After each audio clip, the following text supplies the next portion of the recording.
weapons of mass destruction got to be somewhere.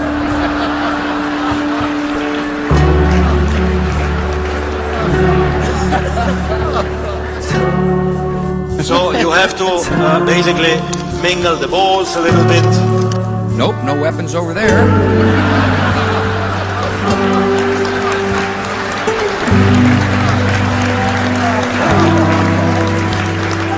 Maybe under here.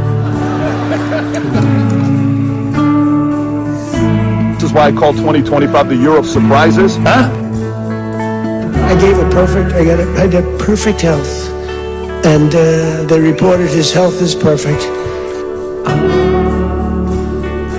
So I just want to say, I feel good about the Republican Party. Allegedly sober. I feel good about where we're going as a nation. We're killing all the right people and we're cutting your taxes.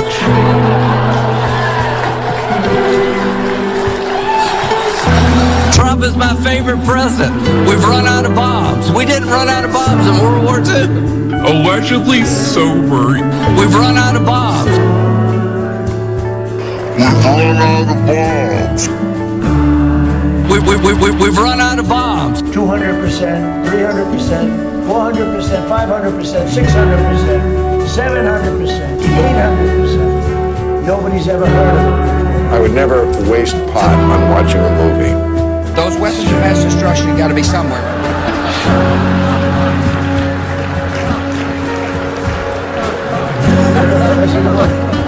So you have to basically mingle the balls a little bit.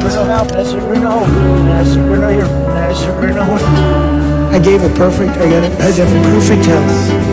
And they reported his health is perfect. 200%, 300%, 400%, 500%, 600%. We're killing all the right people and we're cutting your taxes. Nobody's ever heard of it.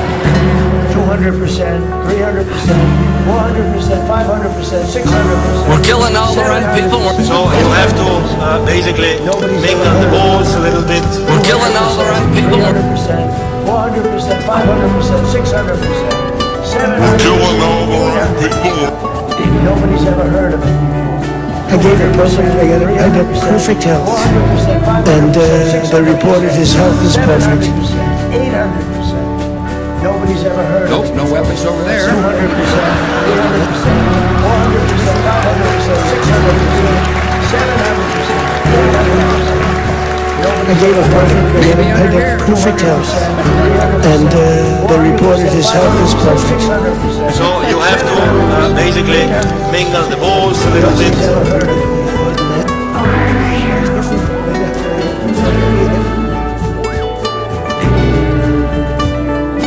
We're killing all the right people and we're cutting your taxes.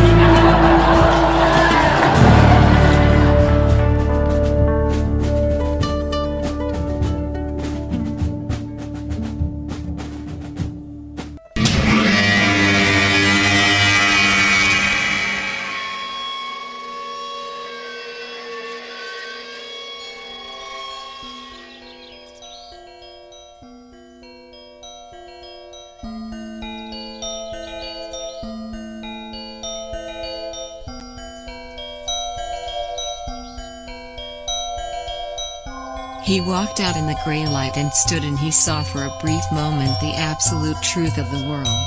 The cold, relentless circling of the intestate earth. Darkness implacable. The blind dogs of the sun in their running. The crushing black vacuum of the universe. And somewhere 200 animals trembling like ground foxes in their cover. Borrowed time and borrowed world and borrowed eyes with which to sorrow it.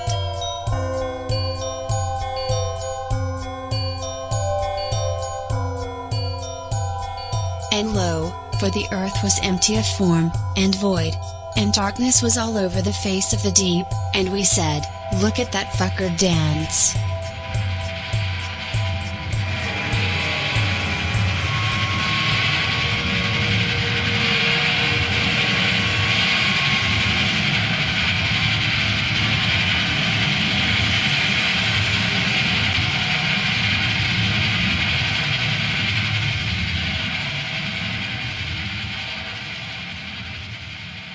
Welcome to the Death of the Universe, and Allegedly sober.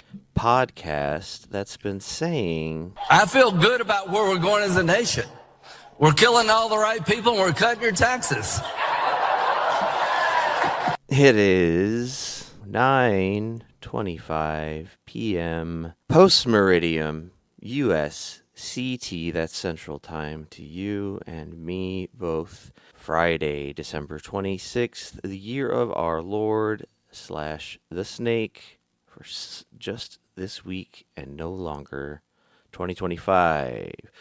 You're currently absorbing the audio relics of me, Joshua, how am I not myself, no mutatio, and as always, broadcasting from a humble yet dignified hovel on that one island in the middle of a small lake in magic.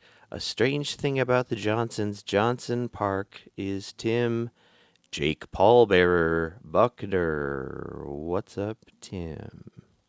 Oh, just having a wonderful Christmas time over here. You know what I thought of as you mentioned that, and I looked it up? The Year of the Snake continues on until February. So, oh, nice. That makes total sense. Because of the lunar... Yeah, because of the Chinese... The inscrutable Chinese calendar. Why didn't they think to put their New Year on the right day? What the fuck were they thinking? But we had a good time here for American Christmas. I know Canadian Christmas hasn't quite come yet, or it already happened. I'm not sure. So yeah, what's that all about to all of our Canadian listeners out there? Josh, how are you doing this? And this time it's correct. This afternoon. How's it going? I mean, it's just firmly pet in the nighttime for me here, but yes, it's still. Oh shit! God damn it! Closer to correct. Yeah, well, I'm 2 hours ahead over here, which blew my mind because I would have bet my firstborn on Kalshi to say that. Wait. That there's a 3-hour difference between the West Coast and the Midwest. And wait a minute. Just wrong. 2 hours ahead. Have you also been watching Heated Rivalry? Is that what I'm talking about? Is that a good one? Do people get that one? I don't get it, but there's going to be a lot of Heated Rivalry jokes. Be prepared. I'm prepared to grapple with getting the reference, but still somehow getting it. If that makes sense, I can imagine. Oh yeah. It's broad enough. Although, speaking, broad enough, there's no one is broad enough for the fellas in Heated Rivalry. You know what I'm saying? I do not, but I kind of know what you're saying at the same time. It's like you're saying, but you're not saying. Let's talk about the stuff, the bullshit stuff, all that stuff. Corrections, addendums, omissions, shit I forgot to say. About that Susie Wiles, that wily Susie Wiles, Trump's chief of staff. There was a detail in that very long 2-part article or interview, I guess, whatever, about her. There's a detail I forgot to mention that I thought was pretty good, which was that she has like a full screen monitor set up next to her fireplace in her office, I guess, that is solely designated to Donald Trump's Truth Social feed, like a live feed of his Truth Social account, because he's always going off, shooting from the hip. I don't know if people know this about Donald Trump, but you can't cage this man. Yeah, he's a bit of a loose cannon. But if it was me, you know what that designated feed monitor would have on it is scenes from the hit TV show Heated Rivalry. I can't wait to find out what this fucking thing is after all the fun cryptic references I'm going to get. Yeah. Seriously, it will be funny to have the truth revealed at the end. And then it's revealed that this is a fictional TV show. And I've been taking the bait. Oh. But I guess that was just a quick segment, our news segment on here. It's been a while. Susie Wiles. Oh boy, I feel like I'm right back in whenever that was. Let's say 2012, 2013. I would think it's earlier than that, right? I remember listening to the to you two talking, you two to me. Oh! I thought you meant the song, but you're referencing the bits from you talking. Yeah. To me. Yeah. I mean, that was that very reminiscent of Scott Aukerman. Yes. Hot Saucerman? A Hot Saucerman riff there. In tribute, of course. Yeah. You could tell the difference between podcasting from back in those days and nowadays because he would always come up with the Scott Aukerman pun names, but he never once did Cock Soccerman. You know what I mean? It's like there's AC and DC, like that band. It's, before Come Town and after Come Town when it comes to podcasting. I see, yes. Yeah. Also, I just have written here, shirtless Trump photo, not real, ? And yeah, I did say that I saw a shirtless picture of Donald Trump in whatever it was at the time, last week's iteration of dumped documents. Okay. I did not see that. What I saw was another old perverted man with Jeffrey Epstein standing there on the phone without his shirt on that from a distance easily looked like Donald Trump, but sure, it was not him. It was just another gross rich guy much like him, but no one can really truly be like our unique wonderful president, so I just wanted to get that on the record. Was it possibly that was a picture of Downsel Trump? Famous Cumtown character Downsel Trump. I like that version of reality better than it just being another sort of nameless rich man on Pedophile Island. But so yes, that's who it was. It was Downsel Trump. Yes, Downsel Trump. Yeah. Just wanted to correct the record on that. I did not see Jonathan Trump without his upper garments on. It was Downsel Trump. And then in the least depressing news we did last week, right? I forgot to say a few things about the mass shooting in Australia, which I guess I could sum up with the notes here, just as there was that Brett Stevens article that just, of course, put so much emphasis on anti-Semitism being the motivation, but not just that. I mean, the most anti-Semitic thing possible, which is an emancipatory movement in Palestine. People were quickly, and I guess obviously, maybe this doesn't need to be added, but I just didn't mention it last time is all, and I felt like I should have. Sure. Because we got so caught up in all those fun numbers about the United States and mass shootings. Just wanted to say there was and continues to be that stupid idea out there that mass shooting happened because people are chanting things about rivers and seas on college campuses. Basically, from water to water. It's a problem. But not a problem when Bibi Baby said the exact phrase, just in the sense of Israel's going to take all of that stuff. And no one bats an eye then. But yeah, also the fact that like the two guys who did that were radicalized into joining ISIS, which is not the same thing as Hamas. In fact, are you sure?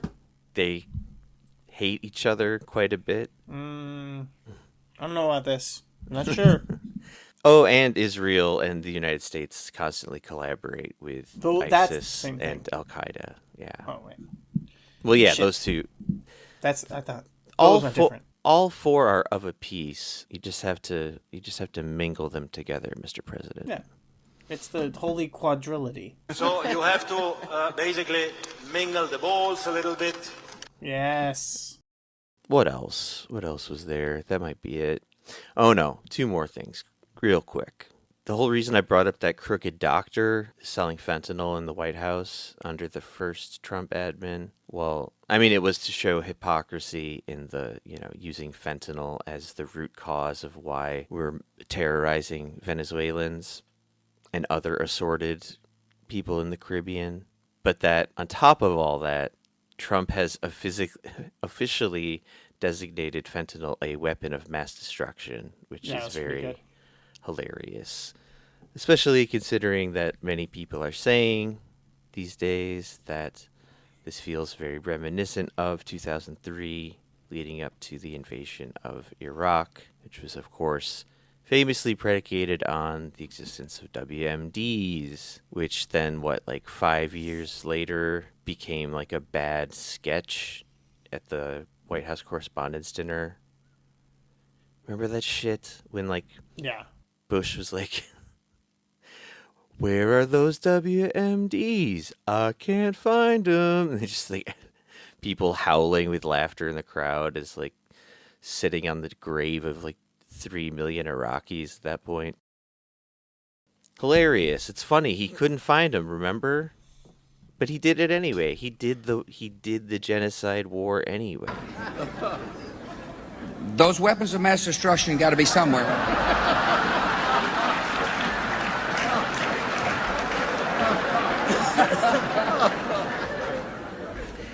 Nope, no weapons over there.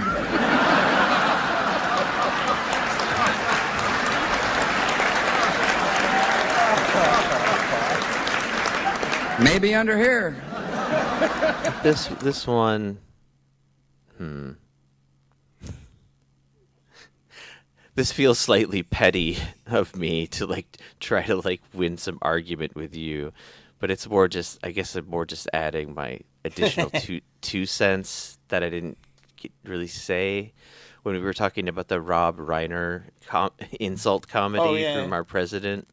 I think I said something anyway, I wasn't trying to downplay the insult. That wasn't the point. The point was we were talking about what's finally pushed a bunch of MAGA people over the edge into going kind of against Trump, at least to some degree.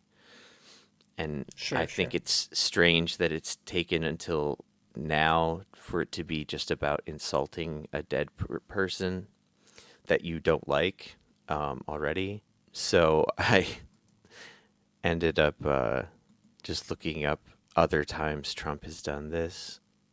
And what did I come up with? I don't remember. It's here somewhere. I got a top 5 list. Number 1 with a bullet. John McCain in 2018. That was a pretty... That's pretty good. That one, see, that's a pretty good example because that was a prominent Republican. I mean, of course, MAGA didn't like him already at this point. That explains how he got away with it, I guess. And it also, explains why he got brain cancer and died, because he was not favored by God and the God Emperor Trump. Right. I don't know. What did he even say during that? Was that when he's I only like winners? Was that after he died? Yeah. Famous Trump line. See, I don't even remember some of these. Who the fuck is Elijah Cummings? I'm not sure. But they died. Oh, good. And Trump has issued a brief condolence statement, but within days he attacked Cummings' congressional district, calling it, quote, a disgusting rat and rodent-infested mess. Seems right. Explicitly tied the condition of the district to Cummings' leadership after his death. Ruth Bader Ginsburg. I mean, see, all I remember about her dying, of course, is the Tiny Dancer moment. Right. But I guess he did say a couple of nasty things. And none of these so far have lived up to the Rob Reiner died from a broken heart caused by Trump derangement syndrome. Yeah. Actually, my version of it there is actually too nice. It's actually nicer. He died of a broken heart. Yeah. Herman Cain he insulted right after he died of COVID. So I guess he was downplaying the severity of COVID, while acknowledging Herman Cain's death or something. Pretty good. And finally, George Floyd. I mean, I guess enough said. We could probably remember enough of that. I can't imagine he said anything, out of pocket about George Floyd. Tweeted, when the looting starts, the shooting starts. I mean, that's not derogatory to George Floyd, right? Is it? He wasn't a looter at the time. True. He is just saying he was of looter abstraction, he was culturally of looter stock, of course. But, at the time, he was preoccupied. True. With all those other George Floyds causing some mischief. Yeah. Well, I think that's it for the corrections corner. The cool corrections corner, the KKK. So to kick off, I guess what is a holiday episode. Yeah. Merry Christmas, everyone. And to all a good night. I've got I was going to say bitchy, catty kind of Daily Beast headline here. Just because they refer to Kristi Noem as Ice Barbie. Yeah, I thought that was a little weird from like an official publication, but okay. I also think the insult just falls a little flat every time I hear it. I'm all for making like derogatory names about Kristi Noem, but Ice Barbie feels like too tame and childish for what she really deserves. But I guess, look at me here empty-handed. I don't have any alternates, so we'll go with Ice Barbie. Makes desperate Christmas plea to boost failing deportation app. And basically the long and short of this one was that they have been for, I guess, a while now, they in the Gestapo business, been offering people to self-deport for $1,000. And I think they had some takers, desperate takers as well, but they just don't have enough. You know, they got Christmas quotas to meet, like deporting 3,000 people a day or whatever it is at this point. And so, in the spirit of the season, of course, they increased this quote-unquote Christmas gift, and she got on the horn there, on the screens there, and announced that they'd be raising that fee to $3,000 for this foreseeable future. But yeah, she does come off desperate, that's for sure. And that's just one of those kind of depressing, dystopian news headlines you see these days, that when you have a podcast like this one, you got to just scoop it up. Because, you know, Christmas is right around the corner, etc. And then I guess just on the subject of immigrants, day laborers, our favorite people, the untouchables of any given society. Futurism headline here. Home Depot deploys Havana-style sonic weapon against day laborers. Oh, yeah, this is Quote, fun. They chose to weaponize sound. I mean, that's basically it. This apparently is happening in your neck of the woods. So, keep your ears open or closed, I guess, for this. Right. I thought about going and popping by that parking lot to check it out, but then I thought about it a little bit more, and that particular Home Depot is kind of an interesting one for them to be doing this and implying that it's related to ICE and all of this stuff, because that Home Depot is underneath like a freeway overpass. It's in a particularly weird area of the city. In fact, so much so that like relatively recently I had been thinking about like, what is that area even called? Like, that's not, you know what I mean? Like, that's, I can't even think of like what you would call that. And when it said in this article, what did it call it? It called it like a Cypress Park. Yeah. I've never fucking heard that before in my life. To be like Cypress Park. And then I looked it up on the map and I was like, oh, I guess they call that little area Cypress Park. Weird or whatever. But just because, yeah, it's like it's in like an area where, because it's under like a freeway overpass, it's in a particularly odd area that's kind of like between like the giant Elysian Park and downtown and like other like specific neighborhoods. It does kind of go like, the fuck is this really? That Home Depot has a huge problem with homeless people and RVs that are parked around there all the time. They put tons of like crazy like you know that stuff, what do they call it, where they like make the benches and things so you can't lay down or whatever, like aggressive architecture or whatever. That sounds like, right. Yeah.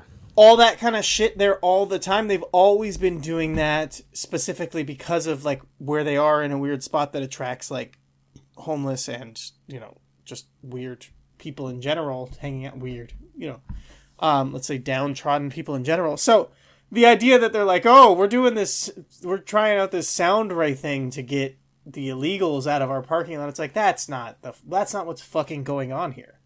That's like, even that is like a stretch / cover thing for them to be like, yeah, it's about the illegals. That's who we're trying to get rid of.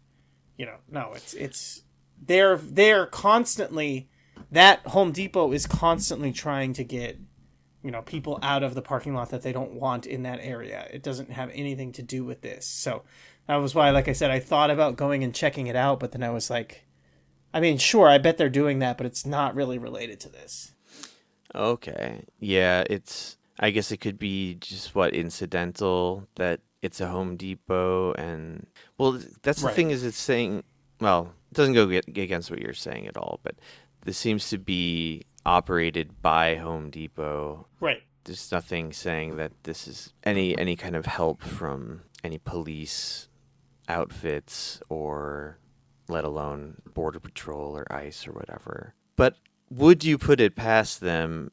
I would not. Also, okay, then the story turns into Home Depot deploying horrible sonic weaponry against the unhoused is the real headline. Is what you're saying.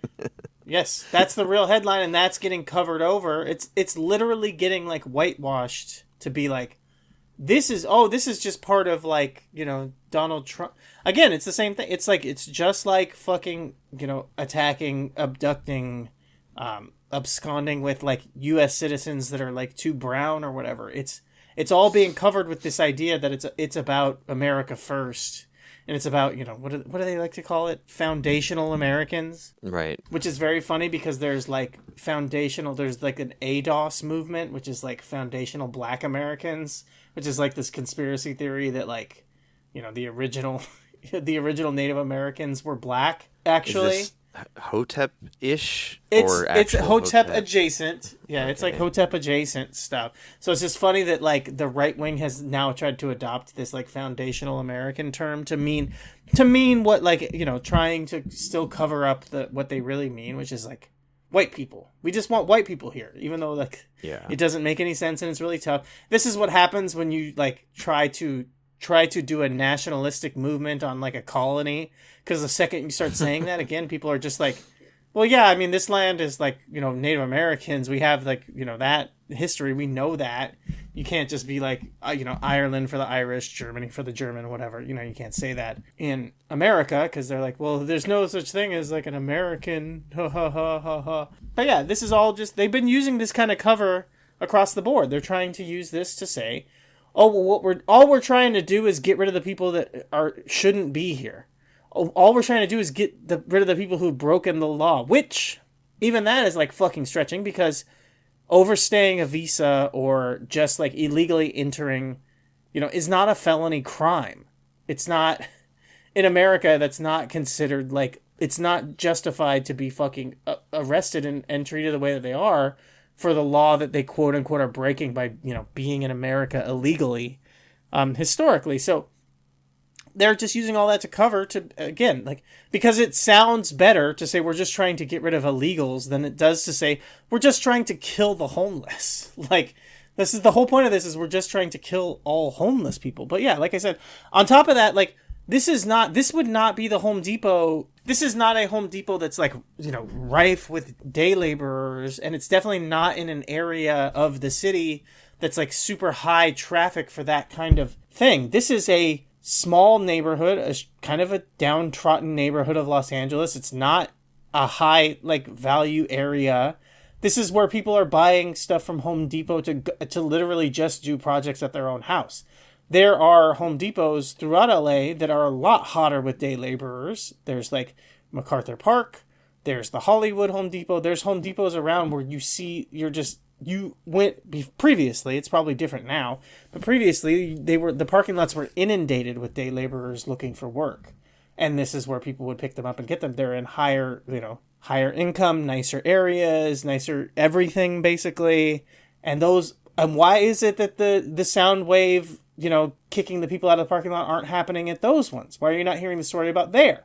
Again, because those are not the ones that have a ton of homeless people in the parking area, because they're right near a giant overpass that has tons of space for tents and RVs and things. So it's just very obvious what's actually going on here if you know anything about the topography of Los Angeles. But obviously people reading this and just looking at it are not familiar and are just going to be... And again, they say Cypress Park. No one fucking knows what that is. So that's why they even say that, because if you don't take the time to look that up, you're not even going to know what they're talking about. Right. Like there's a suburb of Los Angeles that's called Cypress, right? So I think that half the people who might read this would think that they're talking about that.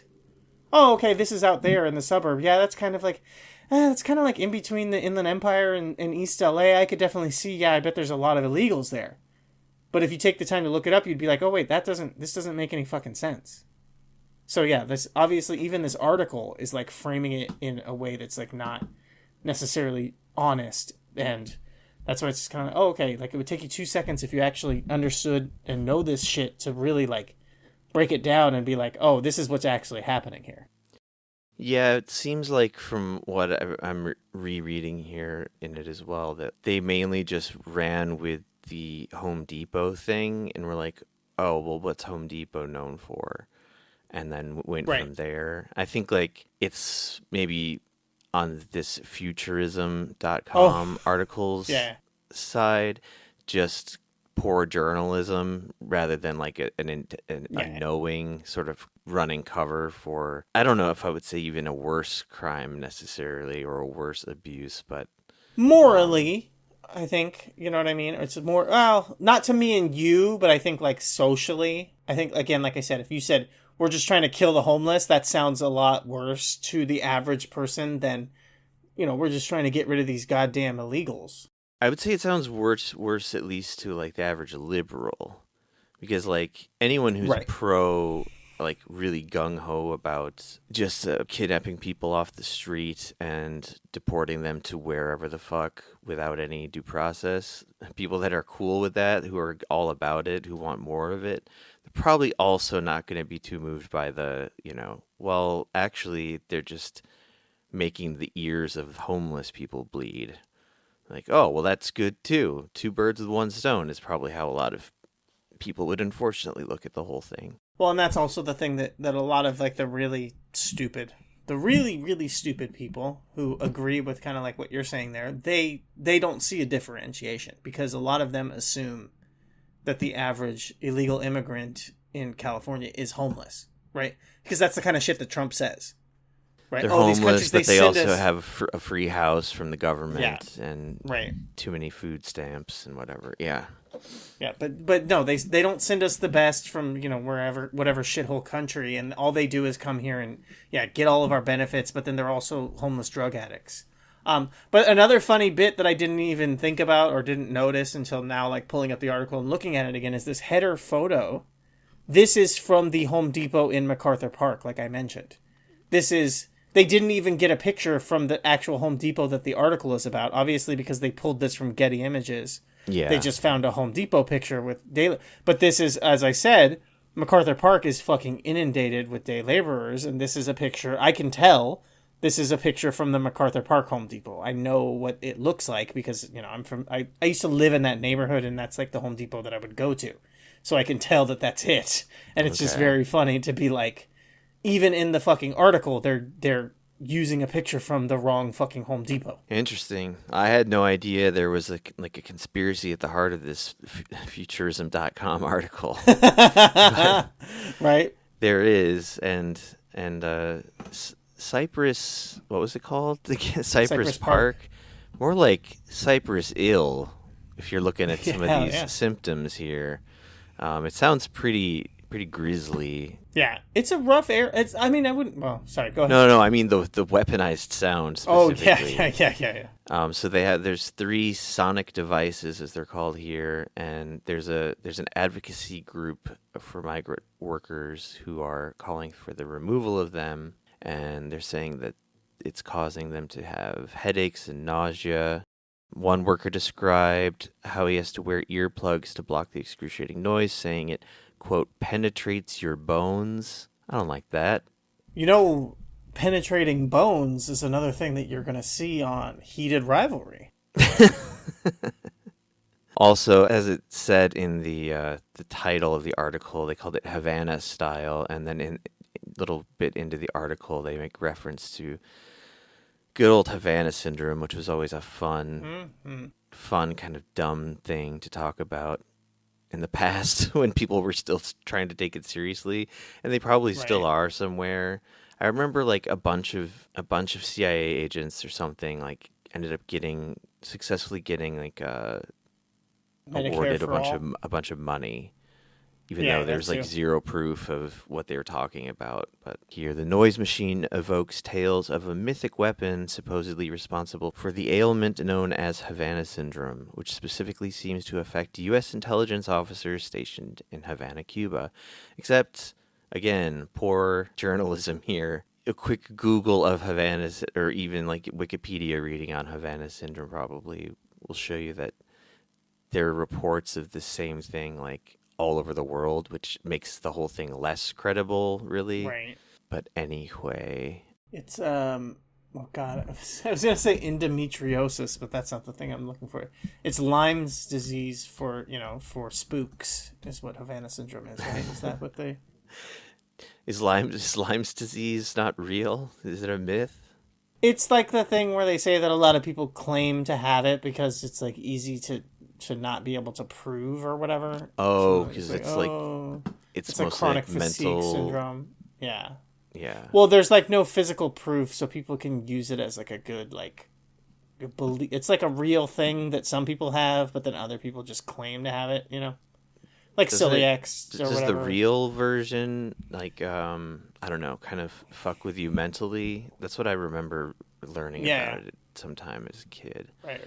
Actually, I think I learned about it from watching like MTV's Real World back in like probably the late 90s. There was some contestant on there who had Lyme's disease, and they like blamed it on her like being like a crazy broad. Yeah. But maybe there was something to it. I don't know. So it appears the headlines aren't always as they seem. Right. In that case. That was a good divergence. Yeah. Regardless, I would say Home Depot shouldn't be using weaponized sound for no matter any who purposes. It's against. Yeah. Although, when you think about the history of the LAPD, for example, and if people are just like feeling kind of sick and their bones being penetrated, I guess it could be a lot worse. Right. Like if only Rodney King had gotten the sound gun. Right. All the talk about ICE reminded me of something from that article I mentioned a little while ago by one Giannis Varoufakis. Yeah. Wrote this piece about spending 2 days talking to people who were trying to get jobs with ICE, and I just thought I would read a little interesting bit I found from that on the subject of people trying to work for ICE. Here goes. The prospect of travel excited this applicant and many others. In fact, over and over, the DHS agents at the fair emphasized how it was the best part of their job. A longtime ICE agent said he had accompanied undocumented immigrants on deportation flights to more than 50 countries and stayed in numerous 3- and 4-star hotels. A White House rooftop sniper said that she'd had, quote, amazing experiences in foreign countries, and that the camaraderie of her sniper team reminded her of her college volleyball team. A CBP agent in Arizona said his favorite part of the job was riding horses through the mountains. A staff member of the EMT Hazardous Agent Mitigation and Medical Emergency Response Team, also known as HAMMER, a part of the Secret Service that serves the president's, vice presidents, and other VIPs' emergency medical needs, said that he traveled with his ambulance all over the world, loading it into massive C-17 airplanes, and then sleeping beside it mid-air.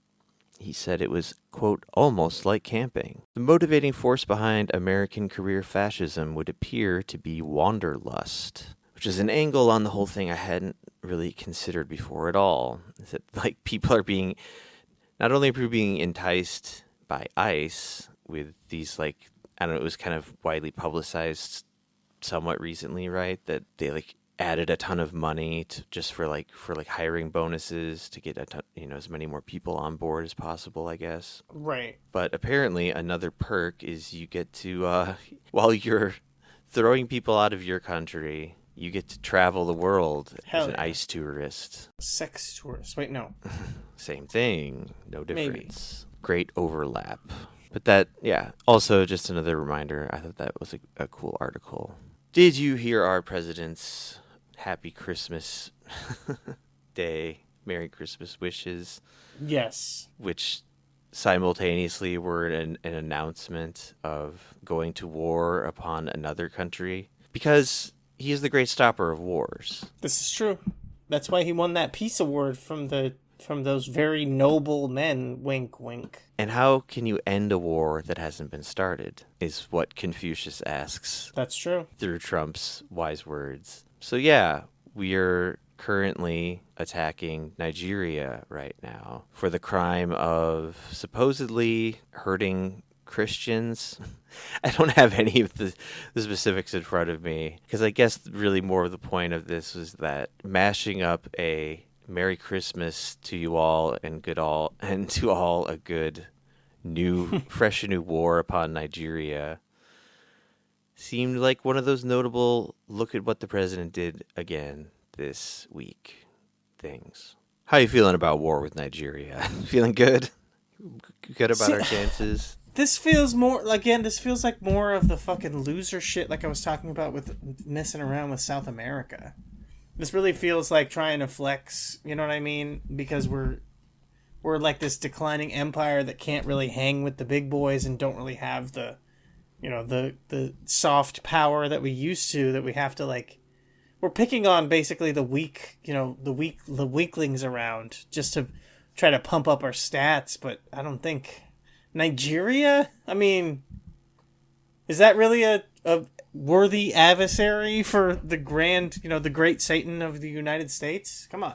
We used to be a real country. We would fight, other real countries. Now we're fucking around with Nigeria. As they say, you lay down with pigs, you get up in mud or whatever. I don't remember. That's wrong. You lay down with dogs, you wind up with fleas. You get what I'm saying? Get back up on the porch if you... Wait, no, hold on. We're taking it back. No. We're allowed to say it. God damn it. Actually, I'm trying to remember a real folksy saying, and I just realized it fell out of my head from the great documentary Hands on a Hard Body. Oh, yeah, if you can't run with the big dogs, get back up on the porch with the pups. Yes, that makes sense. I was thinking of Clerks, I think it's Clerks 2, when he was, taking back porch monkeys. We're taking it back. Oh, okay. Because his grandma used to call him a porch monkey when he was a kid. Yeah. Well, speaking of that, I tried to find Trump's exact... Speaking of porch monkeys, oh no, we don't have a porch monkey related article, do we? Jesus Christ. Well, I was trying to find Trump's exact post, and I went to images and clicked on the first image of the post, and it brought me to Nicki Minaj retweeting the post. What of any of these things have to do with what Tim just said about Clerks 2 is up to you to decide, not for me to say explicitly. What the fuck happened to Nicki Minaj? I didn't know anything about Nicki Minaj politically until the bullshit with her and TPUSA. Right. Has she been like MAGA for a while? I just hadn't thought about her period for years. That's the thing, like you said, like you haven't thought about her for years or whatever. Is that like she's kind of in the compared to the sweetheart, let's say PBD Barbie, like Ice Barbie earlier, Jillian Michaels, like trying to pivot away from a failing career as a YouTube workout lady to like politics.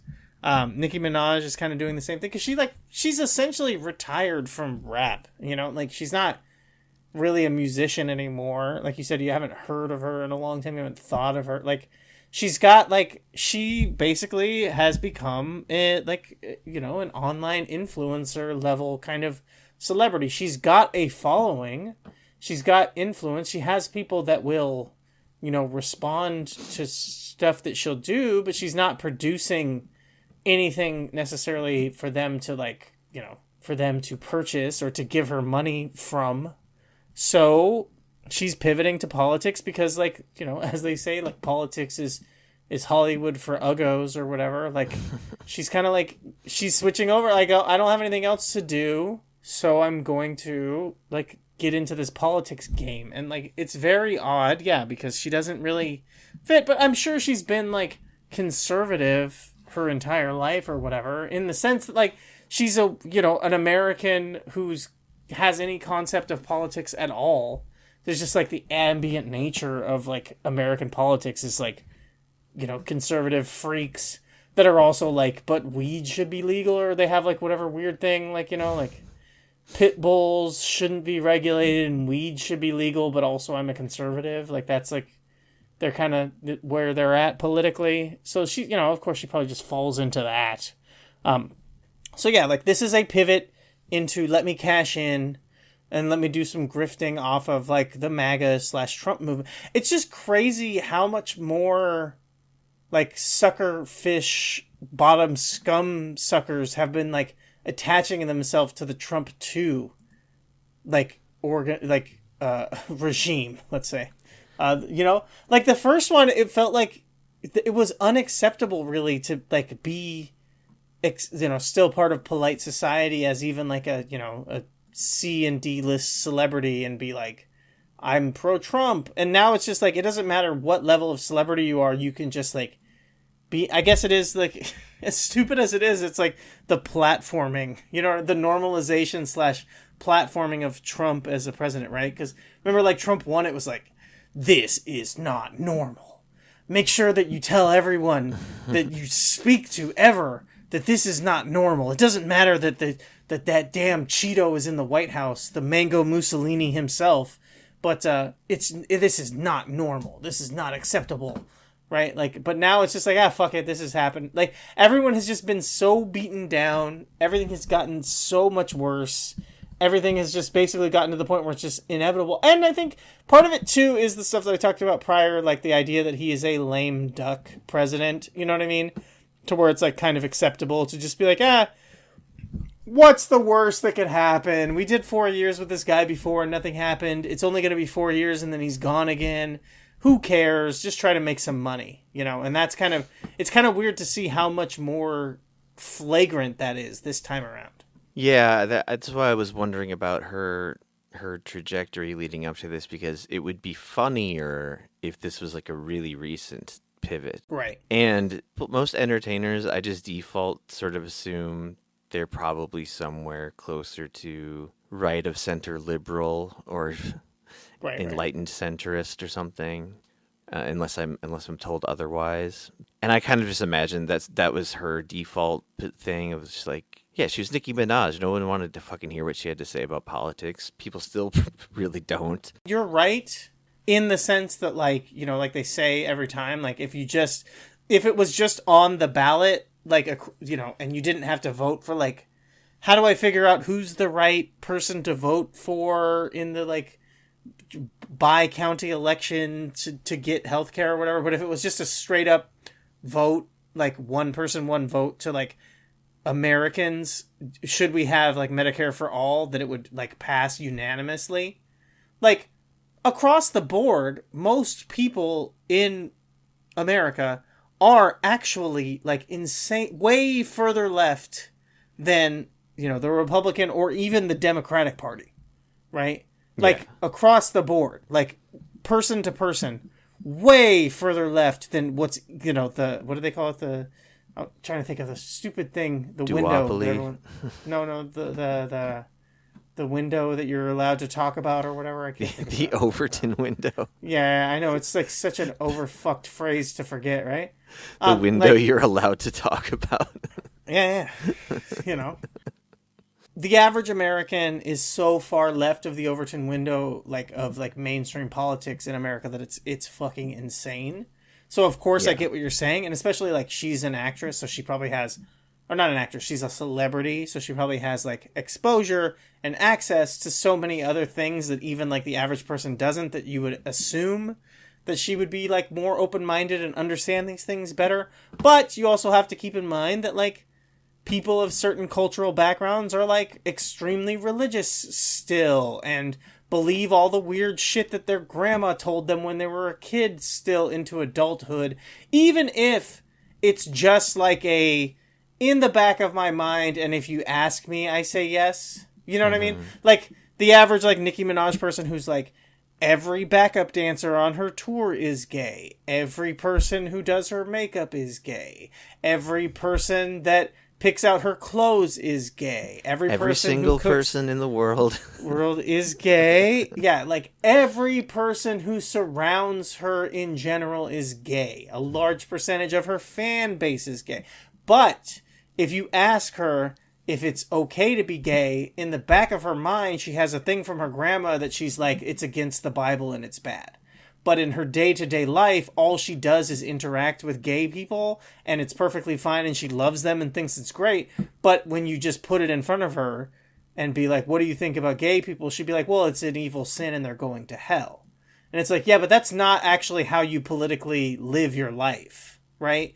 That's just a thing that you think you're supposed to say because your grandma told you that when you were a little kid, but you know that that's not true now as a human adult, but you just pretend like you do because of a fake book that you've never read, actually. Okay, cool. Like, that's, like, kind of the case with someone like a Nicki Minaj. So, yeah, like, she's always been quote-unquote conservative, even though it doesn't... She's promiscuous, she's adulterous, she's lecherous... She's gluttonous. She commits all of the deadly sins in her day-to-day life, but, you know, the Bible told me it's all bad. All that stuff is bad on paper. You know, so, and that's the difference there, I guess, was what I would say. But yeah, like, again, as I was talking about, the most important part of all of it is just, like, the average American, even just not non-celebrity American, is way further left than our politics actually reflect. It does seem to be what a lot of the polling data shows from what I remember over these many years of paying attention to stuff like that. I feel like you could like really just generalize it to like about 75% of the country isn't so bad if you poll them on like from issue to issue and like keep it free from any of like the wider context of culture war stuff or labeling certain things as certain ideologies. If you just describe socialized medicine in the most neutral language possible, like most of the country seems on board. Compare that obviously to people in Congress and so on, and it doesn't match up. It's almost like it's never been a democracy the whole time. Wait, what the fuck? Are you saying that we actually live in a representative republic and it's not a democracy at all? Wait, ring, ding, ding, ding, hit the Reddit bell. Yeah. That's the libertarian Reddit bell. Yeah. No, I'm just fucking with you. I know. I want them to know at home. I'm going further. I'm radical. Yeah. Rejecting. You're not just a sovereign citizen. The representative republic thing is bullshit. Oh, okay. We actually just live in a oligopoly or whatever. Yeah, one of those kleptocracy duopoly. Yeah. I think I was trying to think of the right word for that. I think it's kleptocracy, right? The one that's it's like just like a few major corporations actually run the world. There's like run the government, I should say. Corporatocracy probably. Yeah. No, I think it's a weird, like a more abstracted term. I have to look it up, but maybe I'm not sure. Anyway. I know the stealing one. I know the a few people one separately. Right. So Nicki Minaj was excited about expanding the sphere of influence of Donald Trump into doing more missions of peace, like bombing more people in more countries. Specifically bombing ISIS, who I said earlier we often work hand in hand with. When it's convenient, of course. And it's gross. And yeah, Nicki Minaj, her whole thing seems to be from a religious angle, by the way, as you were kind of like getting at that. She, in her tweet, she's like, we live in a country where we can freely worship God. So we got to go protect those Christians and only those Christians from religious persecution. I don't know, I just don't know what the situation is in Nigeria well enough to comment on it. But I do know Donald Trump and the United States government well enough to say pretty confidently that this is probably being done for only bogus reasons and it's all a bad idea and I don't like it. and every single person on this planet is gay, and so on. Yeah, I'm gonna say that probably whatever they're doing is probably not best for business, across the board or whatever.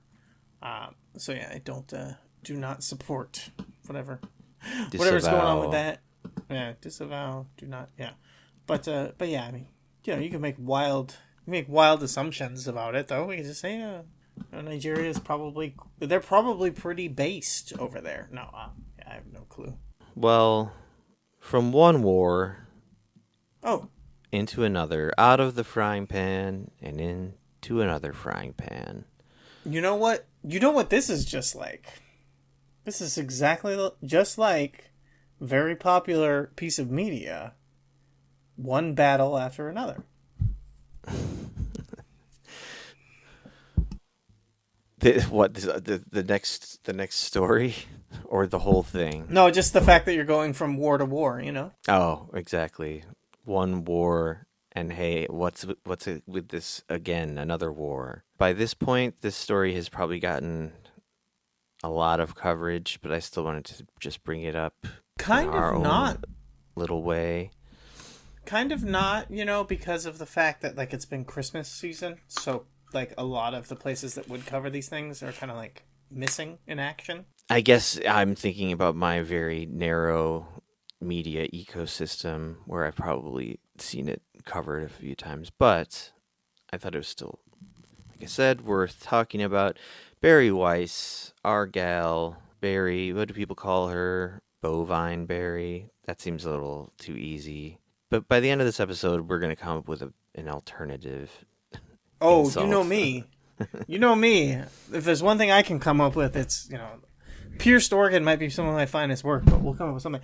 But you know what crossed my mind with, kind of processing and digging through this story was how much Bari Weiss, sort of, she looks kind of the worse version, the Temu version of / whatever you want to say, dollar store, blah, blah, blah, version of Liz Lemon, and kind of is playing that role of moving between the comedy world of Tracy. The point of 30 Rock was showing that she was trapped in the middle between Jack Donaghy and Tracy Jordan or whatever. And the idea that she had to make those two worlds work, and the fact that that is literally what Bari Weiss is doing. She's but it's just so much worse. It's Bari Weiss is her what she's doing with CNN and everything, and then the Ellison family is CBS, stupid yeah. 30 Rock. Oh, I thought it's CBS. Okay, yeah. It's stupid 30 Rock, it's bad 30 Rock. That's what she's doing. And she even kind of looks like a worse version of Liz Lemon. It's perfect. She's like if Liz Lemon never had the potential to be hot and never became hot. Right. But still Liz Lemon. Yeah. She is just literally what they try when they do flashbacks on that show to younger, frumpier Liz Lemon. That's just Bari Weiss. You're right. She's pre-glow up Liz Lemon. Yeah. And then like I said, her job is okay, you have to make the artists deal with what the billionaires want. That's your job. You have to put a nice liberal lesbian sheen on what the billionaires want. That's your job. Right. Except at least the girly show had some good writers in the writers' room. It's so funny how quickly Bari Weiss has spectacularly fucked it all up too. She just started this job 3 weeks ago or something.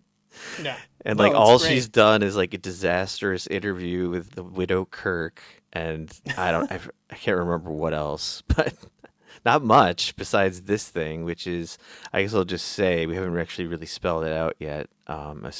probably just assuming people know already, but whatever. There was a 60 Minutes piece about the prison torture dungeon of El Salvador, which Trump is having a great time sending hundreds of people to, because what's the difference between a Venezuelan and an El Salvadoran to Donald Trump? All he knows is one of them is giving him money and the other is keeping his birthright, all that oil that Venezuela has access to. Yeah, jihad has been talked about widely. But this piece, Bari Weiss she destroyed it. She said, no, that's not going on our TV because reasons. And she tried to give like some long written answer, and it just made her look, because she basically said it all came down to, well, because we couldn't get a direct reply from Stephen Miller about what he thinks about all this, and no one in the White House, we don't have them on camera giving their side of the story. All we're seeing is the side of the story of these guys who were shipped to this torture dungeon and, can you believe it, tortured, raped, beaten, not allowed to sleep for days on end, and so on and so forth. Gruesome, awful shit. And of course, the people who worked on this piece, I think they worked on this for like months as well. Right. So it was like fully vetted to hell and like fact checked to death and everything. It was all ready to go. They'd cut the like teasers for it, and she said no. And she might have well have just said no because this will make Donald Trump look bad. And my boss, Larry Ellison, likes Donald Trump. Yeah, I mean, it couldn't be more obvious. It's just this wonderful, slightly different age we've entered where people are just explicit to the point that seems like parody in their corruption. And if that's a good enough reason, like in terms of journalism and as like an editorial standard, well, see, my reporters asked multiple times for response from the White House and from Stephen Miller, and they said, thanks, but no thanks. We'd rather not. A non-response is a response, as they say classically. Yeah, it means please just do blatantly open propaganda for us instead of the good old subtler propaganda you used to do at CBS. Yeah. And yeah, so all she's really done though, and that what makes it funny, the backfiring on all the whole thing is that it probably made people more interested in seeing this, and now it has leaked on the internet, and I know you can at least easily find the leaked version, which I ended up watching. And it was pretty well done, 60 Minutes. They're, as far as something on that level goes, it seems like fairly legitimate journalism. And I mean, if I had any criticisms of it, is that they don't go hard enough against what's going on. But I don't know. They make it pretty clear that it's all kinds of human rights violations and such that will probably come home to roost in other ways besides anyone actually deserving of punishment getting it. But yeah. Well, it is funny because, as you said, like her spiking this story caused it. And I'm not going to say the race of the singer, but there's an effect named after a singer that's, kind of pertinent to this thing. And like I said, I'm not going to say, but it's a Jewish singer. They call it the Streisand effect. And right. The idea that spiking the story, and then it makes it worse because the Canadian broadcast version that went out online on accident or whatever, it's not even accident. The Canadian broadcast version that got uploaded to the website normal like it was supposed to because they sent the shit out and it was just supposed to happen. And she waited till the last minute to spike it because she's a new media... I was going to say the R word, but you know what I'm saying. You know what I'm talking about. She's a highly regarded fucking journalist, right? Oh yeah, that's the thing. Bari Weiss is not a journalist. Oh, forgot. Yeah. So she waited till the last minute. And I heard... This is a funny thing because I heard someone who's kind of in the tank for the free press oeuvre, kind of a friend of Bari Weiss and their whole group or whatever, kind of even say this. And I think that they were kind of doing like the backhanded compliment thing where they were just saying like, this is the way that Bari Weiss has operated across the board, especially in the free press recently, because she had sycophantic employees who were there to do her bidding. so she was able to just say and do whatever she wanted, and they would go along with it because they were believers in the movement and what Bari supposedly stood for with the free press thing. So she could do stuff like this and they would just go along with it. But when she moved to CBS, the person said this, she lost the newsroom before she showed up. Which I think that they were trying to say that in a like, oh, poor Bari way, but they didn't really realize that when they said that, it really felt more like stupid bitch. Didn't realize what she was walking into, you know? And like, that's kind of the case. So they did what they're supposed to do. Everything across the board was normal. She thought that she could wait till the last minute and be like the fucking poison pill king of the roost and everyone would just follow along with what she said, but she's not in Kansas anymore, and they fucked her on it, and she Streisand affected it for herself by like, you know, doing that at the last minute, made it into a bigger thing. And the funniest part about it is because the original, when you first posted the story in the Discord, I mentioned like, you know, this bitch keeps doing sports references because I initially heard it quoted as saying this story doesn't move the ball forward, is why we don't need to say, you know, it shouldn't go out because it doesn't. And that's the funniest part about this whole thing, because exactly what you're saying, it doesn't. She was right. It doesn't move the ball forward. I watched the fucking thing. There's nothing really new there that we didn't know. Maybe it's kind of similar to the Epstein stuff that we talked about last week, where it's like, maybe there's some things that are now like more official. We have like proof from real journalists telling us this shit. But if she had just let it go as it was, it would have flown under the radar because all it was doing was confirming things that everyone already knew. But because she made it into something with the Streisand effect part of it, like she kind of fucked herself and made it into a bigger story than it would have been, because it would have just been a nothing story that no one would have paid attention to because everybody already knew this stuff. There was nothing new. It didn't move the ball forward. She's right. I agree with you for the most part. I'll say that what it did add, though, was like a humanizing effect of the people who suffered and were literally tortured, because there was like one-on-one interviews with them. I mean, that kind of stuff was available, though. I know that like the average person doesn't search that out. But I think there's something about putting it on like such a big broadcast network and like a trusted TV journalism source like 60 Minutes that would probably honestly would change a few Meemaw and Peepaw's minds sitting at home, the lazy boy. Yeah, your grandma would be watching it and she'd be like, wait, Baba Waba said that something bad happened? And then you'd be like, Grandma, she's been dead for years. No, Bara Wawa, not Baba Wawa. It's Bari. Yeah. Bara. I'm trying to do it with her name. Bari Owari. Bari Owari. Yeah. Bari Owari. Yeah. Well, speaking of Bari Owari, in the past, this is a major dorky. I unfortunately know stupid stuff about Japan because of wrestling thing, but like the idea that she's like Bari Owari is like a good nickname for her because Owari means comedy in Japanese. But unfortunately, nice. Unfortunately, that's not a great nickname for most people because they're not going to know what the fuck we're talking about. But Bari Owari, hey, you know what?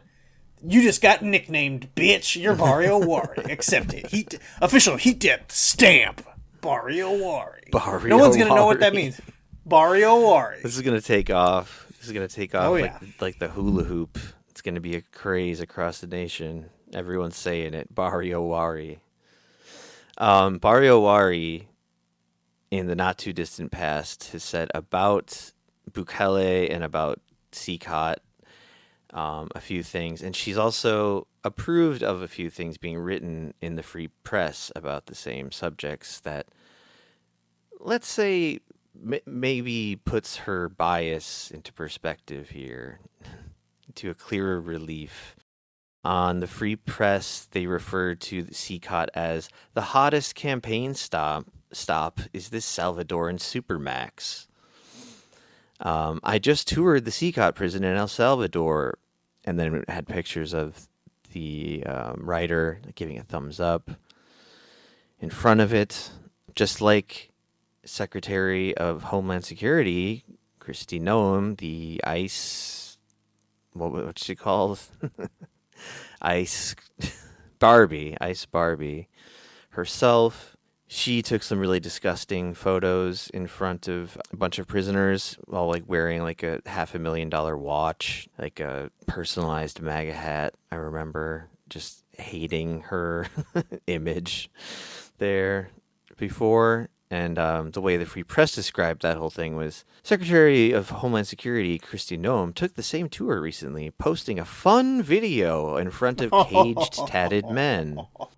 That sounds, you know what? A fun video involving a bunch of caged, tatted up men sounds like something that would happen on Heated Rivalry. Know what I'm talking about? You people get it. I still don't, but I'm getting some idea in my mind of what this is. It's something. And finally, another excerpt from the Free Press that she approved. The El Salvador Supermax prison is becoming the new Ohio Diner. It's where every political leader needs to visit. The place to see and be seen. Imagine talking about, let's just say one of the big ones, Auschwitz, this way at the time. I think even the Nazis had a little more tact. I'm trying to find the exact quote from Bari Owari. Bari Owari. No, you kind of miss it because I understand Auschwitz is Bari Owari. Yeah, Bari Owari. I get what you're saying because Auschwitz is definitely like more punchy but I would say if we're talking about Bari Weiss, she would probably fit better in Dachau. You know what I'm saying? Because that bitch is a heifer. Anyways, continuing on. Dachau. She said, in El Salvador, Nayib Bukele has transformed his country. She said this in a speech, which is quoted in some Italian newspaper. In El Salvador, Nayib Bukele has transformed his country from one of the most dangerous nations on earth into one of the safest in the Western Hemisphere. She's grappled with all the details there, I'm sure, as you can tell. But anyway, I guess we could move on past Bari Owari. Bari Owari. I fucking hate her, though. I don't want to move on because I really, really, really dislike her. I think she's the fucking worst because she's basically, and this is funny because it feels like he's had like a renaissance as like a lolcow, but she is basically the fucking Bill Maher for millennials. She is like ostensibly, I'm a good liberal. Oh, I'm a lesbian, but we all want our taxes cut, right? Am I right? Billionaires in the room. She's putting the fucking like the liberal acceptable spin on like fucking decades old conservative talking points. And basically this is just shepherding, the whole, if you're not a liberal when you're blah, blah, blah, you're fucking this, but if you're not a conservative by the time that you are on AARP, you're fucking retarded or whatever. Like, it's her job to shepherd. Yeah. It's her job to shepherd millennials into being conservatives. And exactly like what Bill Maher did. And it's fucking disgusting. And I fucking hate her. And I especially hate her because I see the, twee millennial bullshit that's like fucking all of the retarded people who I know from god damn, it's 2 in a row from like childhood falling for it. You know what I mean? All of the people who like because I think nostalgia is like for weak-minded people. Obviously, I've talked about this over and over again, and like they just fall for the nostalgicness of like, oh, she's like the new girl. She's like Zooey Deschanel, but for fucking like for politics or whatever. Like it sucks. It really fucking sucks. When we were talking about Nicki Minaj, you said something that made me think of Bill Maher. It was like the type of conservative that's like, I like to smoke weed, or you said something like that. Right. I immediately thought of Bill Maher, and I got a new drop. I just want to play it. Oh, hell yeah. I mean, say this again? We brought up Bill Maher. This was something I heard him say in a fairly recent interview with the smartest man on earth, Dave Rubin. So, without any context or whatever, who cares? This is something Bill Maher actually said once, in all seriousness. I would never waste pot on watching a movie. Hell yeah. Hell yeah, bro. He's so cool. He's so cool. I've never heard someone say this, something like that, though. He's such a cool dude. I mean, he's got such an amazing brain. What a unique take on the joys of ingesting THC. Like, no one in their right mind ever gets high before going to the movies or before throwing on a movie with pals. Yeah. It's like my number one favorite thing to do with marijuana is watch stuff. Yeah. Yeah, well, I mean, for me, it's number 2, but just like everything, like it's not the real thing, obviously. So number 2 is obviously, it's like almost, you're just not going to be able to compete because it's like number 1 clearly is jacking off. Even sex with a woman is number 2 to jacking off. It's like I'll be doing it with a woman and I'll be like, this isn't the real thing, that's like kind of my... But so yeah, of course, number 2, watch a movie. Yeah, number 1, smoke weed, jack off. That's number 1. Everyone knows that. There's not even a reason to mention it. But yeah, no. The thing is that I really do appreciate and I love that you're poor sheltered Josh. You haven't been exposed to this level of stupid guy, but I have encountered this kind of take before. So when I heard this, because I heard this before on I Hate Bill Maher podcast, which is like a great podcast that I would recommend people check out.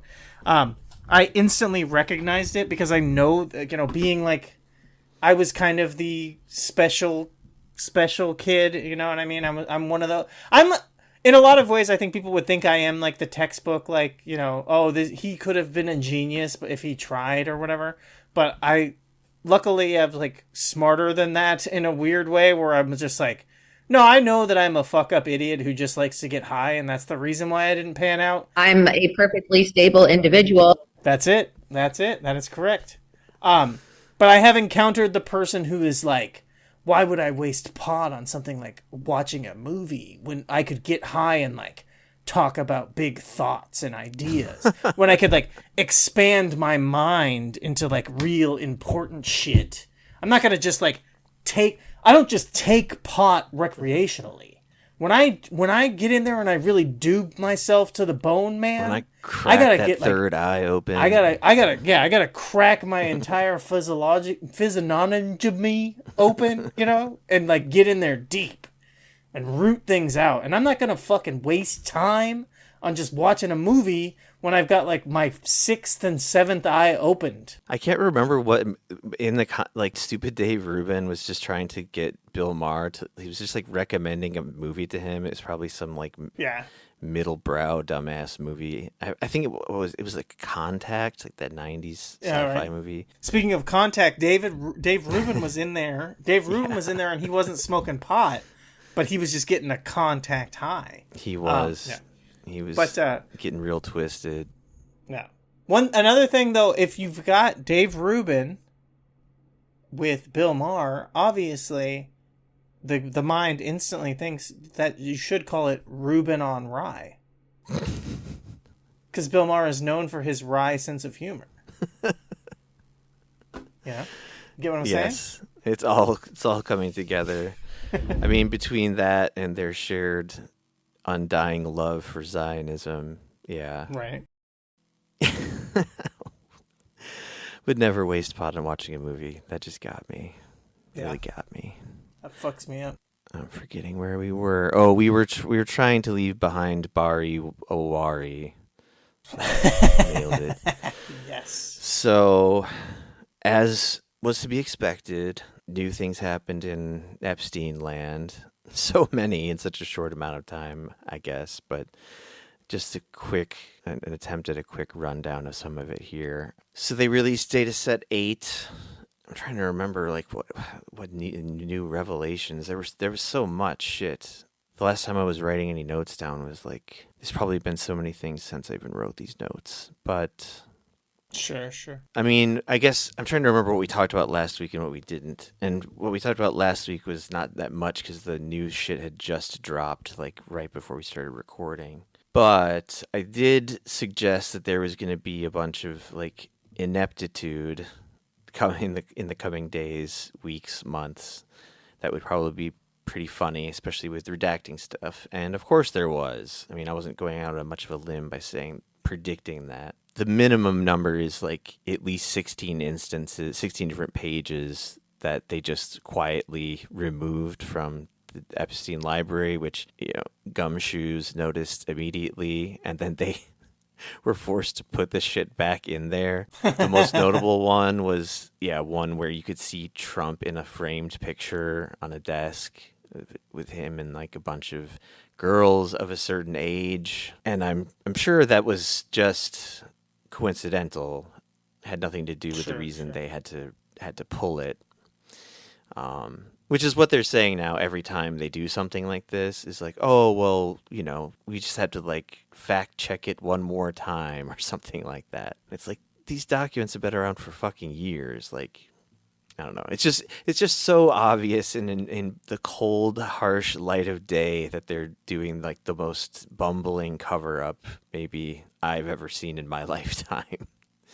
At least like at this scale. The way that I saw like the response to like redacting the picture, like where it was like the framed photo of Trump and then they like pulled it, was like, it was so like mealy mouth and hard because it was like, I guess they expected no pushback. That's like a big part of the problem with the Trump situation is that they just expect everyone to be sycophantic to them and no pushback. But it was like, why did you pull that? Oh, because there were pictures of girls in the photo that were concerns. And they were like, so you're saying that there was a picture of Trump surrounded by victims and that was why you had to pull it? And they were like, no, they weren't. That wasn't it. But it was like, they were persons of interest or concern. And if they were victims or they weren't, they could request that the picture be pulled. So we decided to preemptively pull it just in case. It's like so good. It was like, it's just Keystone Cop shit. It's like fucking great. Yeah, a good example of that was the Deputy Attorney General, Todd Blanche, who was also Trump's personal lawyer before this gig. He went on NBC, one of the Sunday like news shows. And I'm going to pull it up because it's pretty good. Let's just go in blind and see if this minute-long clip is what I want to hear. What's the worst thing that can happen? Country. But as you know, survivors were outraged by all of this, especially the fact that she was moved. Why talk to Ghislaine Maxwell and not the survivors, Mr. Blanche? What you just said is completely false. We will talk to any survivor at any time, which is something that we have you said talked to them from day one. But have you talked to them? Of course. The attorney, first of all, they have to want to speak with us. The Attorney General and I spoke with a victims' rights group as recently as Thursday, okay? And if folks want to talk to us next week or the week after or in the coming months, they know how to get a hold of us, and we will always talk to survivors and victims' families. But just backing up to your question about Ms. Maxwell, nobody ever talked to her. Nobody ever asked her questions about what she knew. So when she said that she had something she wanted to say, notwithstanding the fact she had been convicted, of course we went and talked to her. Imagine if we didn't talk to her. Imagine if she had said, I have a story to tell and I would like to talk to the government. And I said, no. The same outrage would be directed at this department for not speaking with her.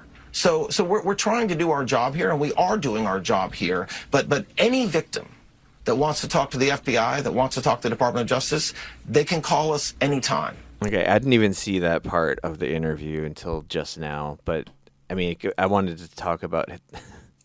This is the motherfucker who went to see Ghislaine and was happy to report back. Ghislaine Maxwell said, Donald Trump, A-OK, never saw him do anything wrong. and then like less than a week later, she gets moved to like the most minimum of minimum security facilities, gets all these like special amenities, and like she's a fucking puppy dog that she's allowed to like keep in her cell. It's one of the like, I don't know, like German Shepherd, like, I don't know, drug sniffing dogs. Like they breed them apparently at the jail, and she's like got to keep one as like a pet puppy. And I had a bunch of stuff on that, but I don't even know where it is right now. But it essentially was like the warden is like, I'm sick of being this bitch's bitch. It's like she's just getting everything. And it's just like the most, again, in the cold light of day, out in the middle, like out in the open air, like pay to play corruption. Say the president didn't molest anyone. Here you go. And then also they're like dangling the carrot. I'm sure they said explicitly to her, like, we're going to do all we can to like get you pardoned ASAP. You know, just don't say anything, because she is like, she's applied for a pardon from Trump. And this guy's such a piece of shit, though, this Todd Blanche. Like, this was basically what he did throughout this whole interview, is like trying to make it be like, well, we're damned if we do, and we're damned if we don't. If we don't redact stuff, then the victims get exposed, and you want to blame us. No, you can't expect us to believe all this redaction is just protecting victims, but that's how these people, it's like the last little place these people feel they can go to like have any defense of the most obvious corrupt kind of cover up ever. Right. Which is gross, because the actual victims are voicing how pissed off they are about all of this. And the thing he said in that clip just now about, we'll speak to anyone. Like, the victims have like formally asked to like have a sit down with Trump in the White House, and you know, they're just obviously being denied this. But he also, like, the way he denied that there was any sort of anything inappropriate going on with Ghislaine Maxwell. Like, she called us, bro. What if I didn't go see her? She said she had important info. I had to go down there. And then, like, this interviewer, I forget exactly, I think her name's Kristen Welk or something like that. I want to get it right, because she actually does a pretty good job of like holding this guy's feet to the fire about all this shit, like in a way you don't expect from Meet the Press or anything on NBC or whatever. But she clearly pisses him off quite a bit in this interview as well. I don't know. I didn't take the time to find the clips, but they've been out there. They've been making the rounds. If you really want to hear the whole thing, just search Todd Blanche interview. It's my fucking job to, it's my job to show you everything. You can figure it out. You're an adult. And if you're not an adult, don't listen to this podcast. This podcast is not for children or babies. This is a podcast only for adults. Primarily adult men. Women, it's okay. You can listen. It's fine. But, mostly grown men should be listening to this only. So, yeah, the saga continues, and it's just as ridiculous as it ever was, I guess. I guess an example of that would be Bill Clinton putting a statement out that is pretty... Oh, yeah, this is pretty wild, I would say. Well, I mean, he had to say something, because this really stood out to me. I saw, like, an especially stupid person, like, tweet this, but they said, like... They're like, God damn, Bill, what's the deal? Every group photo that I see in these Epstein pictures, Bill Clinton is there. That was like someone posted that, and I was just like, yeah, that's like intentional. Like, that's not like that just happens to be the case. Like, they know what fucking shit they're putting out. So it's just, yeah, Bill, like, he had to say something, and he had to probably be pretty, like, big about it, because... Yeah, it's like dumb. The especially stupid people who are like paying attention to this, like they're literally they're falling for it. They're like actually falling for the propaganda. Yeah, that's pretty sad. Yeah, I mean, people like yours truly over here at the podcast that have been following this stuff since Epstein killed himself, at the very least, I would say, killed himself. Forgot to say it like that. Yeah.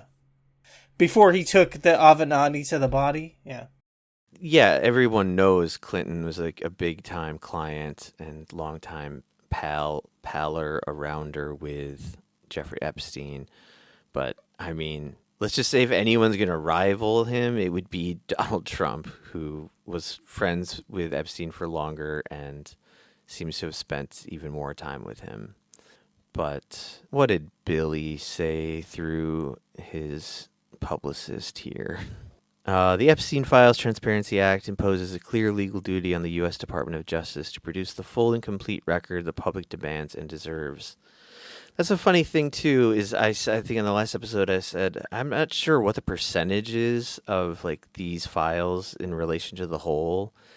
And I'll tell you, when I said that, even as cynical as I am, I did not think that number was going to be 1%, which apparently is the actual number. Like what came out that Friday has been, I don't know, I guess speculated upon with some amount of authority that it's like just about 1% of the total. And more stuff has come since then, but yeah. Yeah. I was going to say, I guess that's why, but I should say, I guess that's just to not self-incriminate, I'll say, I guess that's amongst the many reasons why, but it's definitely one of the reasons why I could never be a billionaire pedophile, is I just don't save pictures, man. This guy had so many fucking pictures and files and things. I don't have shit, man. I don't save anything. I feel weird if I like download a movie after I watch it. I'm like, I gotta get that off the hard drive. I don't got the space to be just storing that, I can't have extra episodes of, The Marvelous Mrs. Maisel on the hard drive. I got to clear those out. Well, that's why you got to pick up print photography. Get back to basics. True. Scrapbooking. However, what the Department of Justice has released so far and the manner of which it did so makes one thing clear. Someone or something is being protected. We do not know whom, what, or why. Don't you, Bill?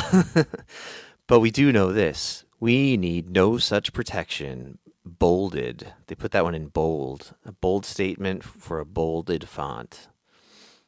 Accordingly, we call on President Trump to direct Attorney General Bondi to immediately release any remaining materials referring to, mentioning, or containing a photograph of Bill Clinton. He's saying, I've got nothing to hide, which is kind of crazy considering what most of us suspect with good reason about Bill Clinton. Yeah, considering all of the stuff that he has to hide.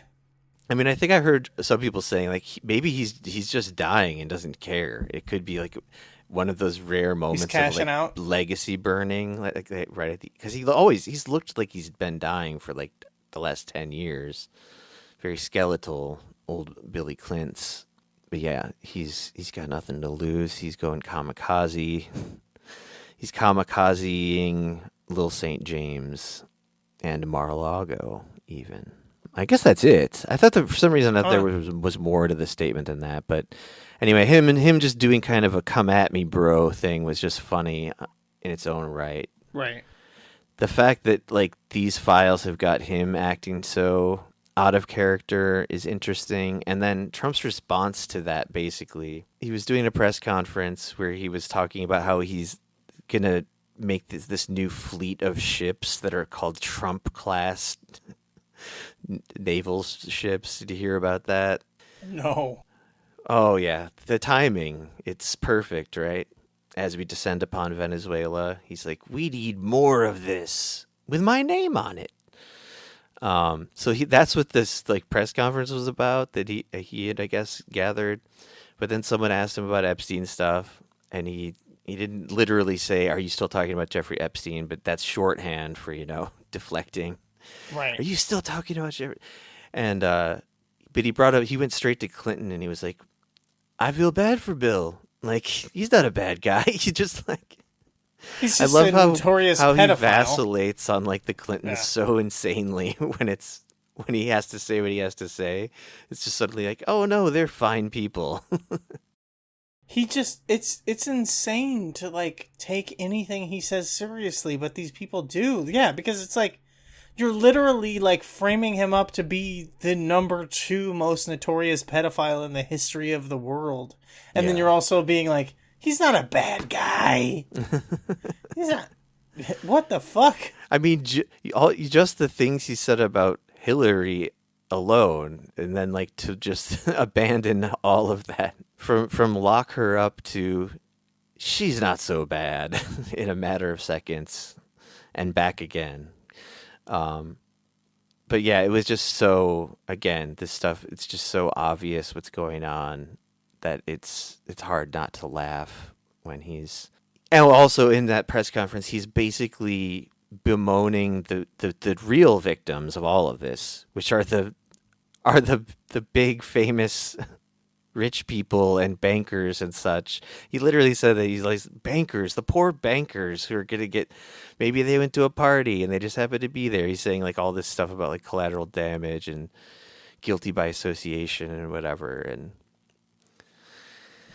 my God, it's it's funny too. You mentioned that idea of like the Bari Owari story, maybe not getting enough coverage. Maybe they like some of this came out because of like intentionally designed to come out during the holidays, so it gets buried. But like, right, that is a dead idea. That doesn't fly anymore at all. Right. Nobody's like following the whims of like the broadcast schedule. You know, it's like or the publishing schedule. And some people were speculating that that's why then the next batch of materials dropped that actually had way more mentions of Trump and like some more directly damning stuff of Trump in them were released like right before Christmas Day or something. Like, oh, maybe they won't notice. Right. It's too late for all that. Yeah, there isn't like an off cycle time to drop, but they still kind of act like there is. Even like the holidays, you know, it's not like it used to be. They're 100% operating off of that. And it's a thing of like Trump acts as if it's 1987 in his prime of life. I guess maybe that's like contagious to his staff. Another funny thing about the files, I mean, this just goes perfectly with the idea of how inept this whole thing has been. I don't know if you caught this, but it tickled me quite a bit to find out that people were simply copying and pasting sections of text that was redacted, and when you move it from the PDF into like a Word file, it just exposes the redacted text. Yeah. This is like an old fucking message board trick. That's crazy that they didn't know this. Yeah, right. I know. and I'm sure they're gonna get on this for the sake of protecting the victims' identities and only for that reason. But apparently a lot of redacted stuff has been unredacted. People were doing it through that really simple method, but then there's like some more sophisticated. I believe it was described as a hack by like the Guardian or something, which was, I forget exactly. They were like, some hack using AI is also helping to unredact some of these materials. And I guess it's not like every single thing, but a bunch of stuff. And then you brought some of this up last time when you found that picture of Ivanka that was redacted, but it was just like a picture that's already publicly available. Yeah. There's a ton of that in these files. Like that picture of the Friends. Did you see that one? That was my favorite thing. With the one with Michael Jackson and Bill Clinton? No. Someone posted a picture of the cast of Friends flying in a plane, and then someone quote tweeted it with like their faces redacted, and it just looked like it would fit into the Epstein files. It was very funny. I saw a funny one of those too on the old True Anon subreddit. It was like behind the scenes of I don't know, one of the Star Trek spin-off shows. I forget which one. But it was like a guy in like obviously like a kind of mask of some sort of alienish creature. I don't know the names of these things, but surrounded by a bunch of women in like bikinis, and all of their faces were redacted. And that was like the first thing I saw, like checking my phone in the morning. I'm still like by opening my eyes, basically. And I was like, what the fuck? What am I looking at? And I just believed it was like a real thing from the Epstein files where like one of these freaks was like just wearing a funny, like a weird, like horror. It was like kind of horrifying. It looked like something out of Texas Chainsaw Massacre. But like, I was just like, I can believe that. Like, thinking about all the creepy shit these people do, like, why wouldn't one of them put on a weird mask while they, like, got their arm around a bunch of girls in swimsuits? Right. But then, of course, you know, people were just having fun. And that was a pretty good one. Shorty was just chatting shit. Maybe I'll make that image. Maybe all of our episode images will just be from the Epstein files or fake things that seem like they could fit in the Epstein files. Right. Be all the new Ep images. Finally, there was this big thing about this postcard. I don't know if you caught any of this. It was supposed to be like, this is Jeffrey Epstein's suicide note, and it's a postcard written to Larry Nassar, who, for those who maybe don't know, is another prolific pedophile who actually got caught and went to jail.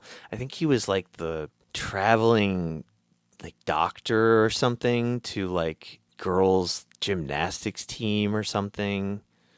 And I don't know, he just did a bunch of horrific shit to like hundreds of girls. And so the letter was addressed to him, and it's supposed to be written by Epstein, and it says something like, and this is supposed to be the allusion to suicide, is like, I'm taking the short route, something like that. Again, I don't have this pulled up in front of me, but I remember it well enough. The thing people were mostly focused on was it says, and our president shares our love of young, nubile, or whatever gross phrase he used, young nubile, whatever, girls. The DOJ has said that this is not authentic, so it's like, well, why did you release it as if it was? And then I did see just some amateur gumshoe work, which was like comparing a bunch of samples of Jeffrey Epstein's normal handwriting to this like kind of flowery cursive writing that's on the postcard. And it makes me believe that, yeah, okay, Jeffrey Epstein didn't write this, but the postcard is real, and it is like stamped from the prison, and it was actually sent back to the prison, like return to sender, which all seems very suspicious, and as if someone who knew Jeffrey Epstein was going to be dead somehow, let's say by suicide. Although if you knew that, there'd be no reason to send a postcard that makes it look like he's writing a sort of vaguely referred to suicide note. Right. But anyway, I thought that was all a bit interesting. Because even, like the idea that, oh, well, that's not, look, we can prove it's not his handwriting. Well, then why does it exist? Who wrote that? Who had that sent out from the prison? It just opens up like so many more questions to debunk it like that.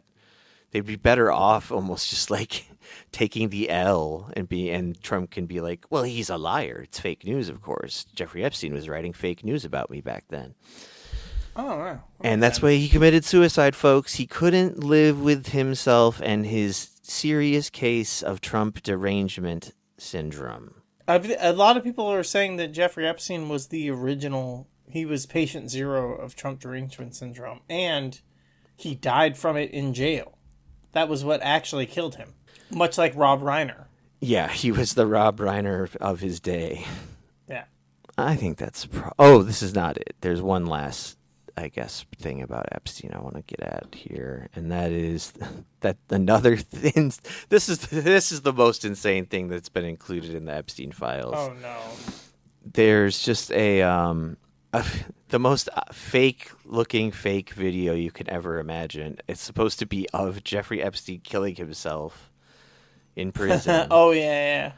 And it's a YouTube video that was put up on YouTube like in 2020, and it literally in the description says, I'm just playing around with some new 3D rendering software or something like that.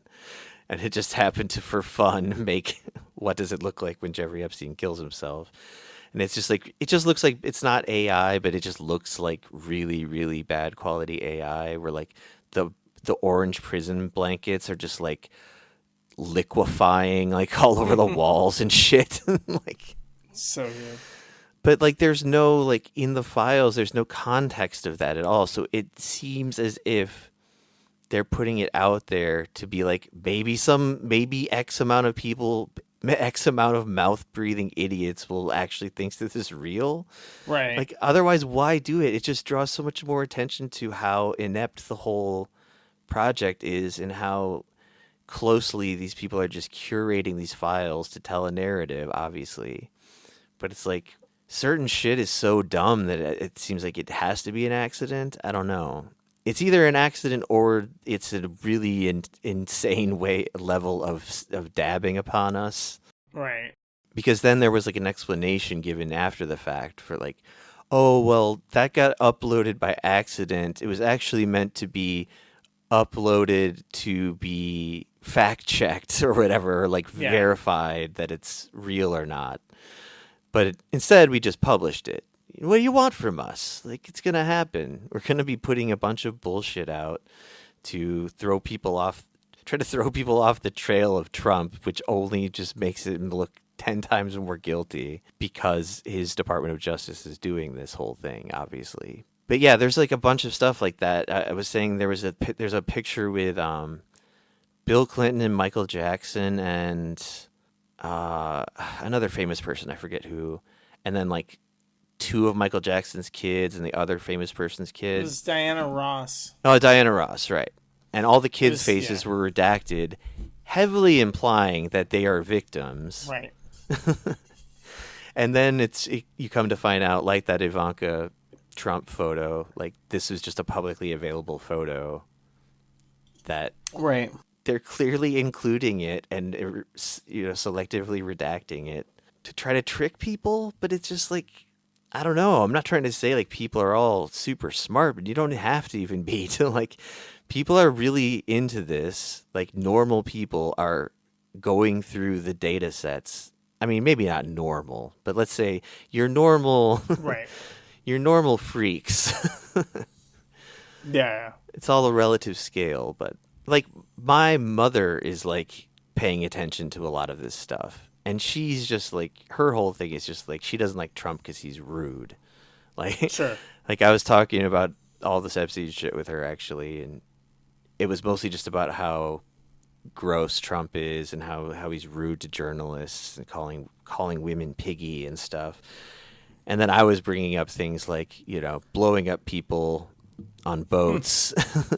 And then my mom's face just kind of like glazed over, like, but isn't that a good thing, what we're doing in Venezuela? Yeah. So someone who thinks it's like regime change is good in Venezuela still finds a lot of this Epstein stuff pretty distasteful, if you ask them. Right.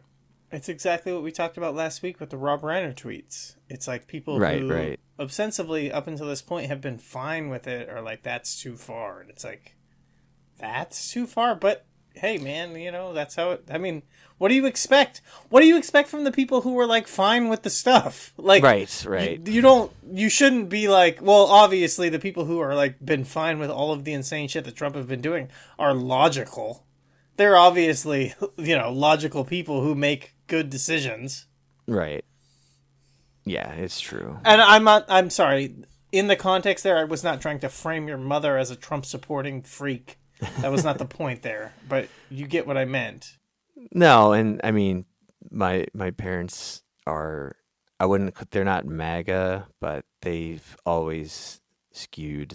They're more, they want to go back to the good old days of Reagan, when that kind of conservatism. Sure. Oh yeah, and there was a good Onion headline, capturing the feeling of these times we live in, which was CIA realizes it's been using black highlighters all these years. With oh, gotcha. Got a picture of some redacted documents behind a CIA guy. And I think my point about that one was that, like, by the following week, that will be a literal excuse given by the DOJ for how they're redacting stuff. Yeah, there's some pretty pretty vicious shit. I don't know if I wrote this or someone else did, but it says current U.S. president had the girl he raped assassinated. That was another very upsetting, if true, document. It was just like testimony against Trump, saying that Trump was there to personally witness the killing of a 13-year-old on the waters of Lake Michigan, I believe. No, it's crazy because that sounds like headlines that would have been on like Boomer Death Squad from like one of those insane like right-wing fantasy websites. But yeah, this is like possibly real. That's cool. Oh, that was the thing, too. The DOJ tweeted this whole thing that was like, okay, this next batch of documents we're about to drop has a bunch of crazy accusations in it. They are not true. They don't specify anything, though. They're just like, a bunch of this stuff sounds crazy and it implicates Trump, but it's not true. And that was presumably one of the several things. All right, we're gonna push past some of this stuff here, I would say. Yeah. Probably getting close to wrapping it up. Yeah, I agree. Yeah, maybe we can just talk about some of this other shit later. What to end on here? This one's just kind of funny. I guess we'll end on something Donald Trump did once. Do you remember about how he used to like call tabloid magazines under pseudonyms? Yes. How could I forget? Yeah, he pretended to be a publicist to brag about himself. Like, it's like, that Donald Trump, he sure fucks a lot of adult women. He's a real cocksman. And I think he basically admitted to it, but then I mean, this was like way back in the early 90s. Yeah, I heard recording of him on a call. Yeah. Like getting called out that I'm actually talking to Donald Trump, and he just like admits it on the call. Yeah. But then officially no. Well, because when he was running for to be in 2016, the story just like resurfaced and was embarrassing, and so he just said, "I have no idea what you're talking about," and denied it up and down. But there is a recording of him doing it, and he just said, "Oh, that's a fake. That's someone else imitating my voice." Of course, it was probably Epstein. It was probably when Epstein was trying to frame him back then for being a pedophile. He was also calling around, imitating his voice, trying to frame him for being like a weirdo. I don't even know. There was something else I remember hearing about him too that involved just sort of trickery and stuff, and the telephone, where he would basically blackmail his friends into letting him fuck their wives. Did you ever hear about that? Oh yes, I've kind of heard a little bit about this. Like he would